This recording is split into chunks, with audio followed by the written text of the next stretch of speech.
Bonjour à tous, je vais vous parler de Killers of the Flower Moon, le dernier film de Martin Scorsese avec Leonardo DiCaprio, Lily Gladstone et Robert De Niro qui est sorti en France le 18 octobre 2023.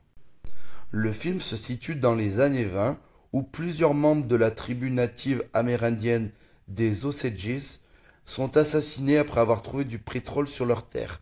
Le FBI va mener l'enquête. Alors mes attentes étaient très grandes et j'ai été comblé. C'est un très grand film. Évacuons la question qui va interroger les spectateurs dès le début. Oui, c'est 3h30 de film, mais vraiment ça passe très vite. C'est déjà passionnant et il y a très peu de longueur. Je pense que vraiment tout est essentiel. Donc vous vous ennuierez pas, vous inquiétez pas. La réalisation est incroyable. Il y a de très très beaux plans de cette Amérique des années 20. C'est très joli, de très beaux mouvements de caméra.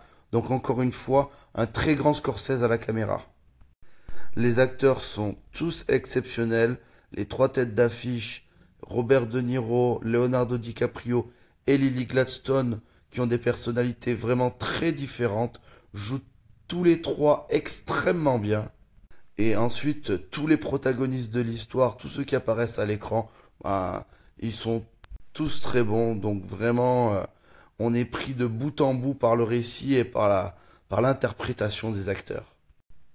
Le scénario est très très bien écrit, on ne sait pas du tout où on va, il y a énormément de rebondissements, le spectateur est constamment surpris de ce qui se passe à l'écran. Et en plus, faut bien dire que c'est quand même un sujet qui avait jamais été traité au cinéma. Les Amérindiens déjà en général, on en voit très peu dans les films, mais là on peut vraiment dire que le scénario il est quand même très très original.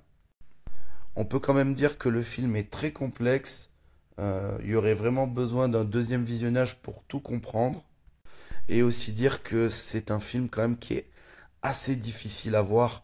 La deuxième partie elle est quand même vraiment éprouvante pour le spectateur, et moi je suis quand même sorti du cinéma, j'étais pas très bien.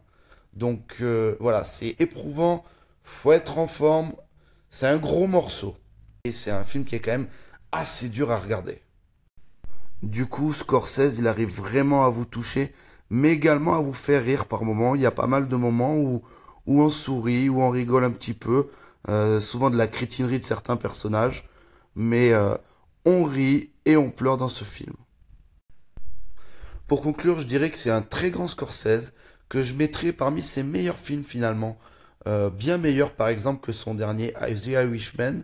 Et pour plusieurs raisons que je ne peux dévoiler parce que sinon ce serait spoilé, je pense que c'est un film très intimiste et que là il a vraiment pu réaliser le film qu'il voulait. Et du coup, ça donne quand même un film très difficile à regarder. Mais c'est peut-être un de ses films les plus personnels. C'est pour toutes ces raisons que je lui attribuerai la note de 9 sur 10.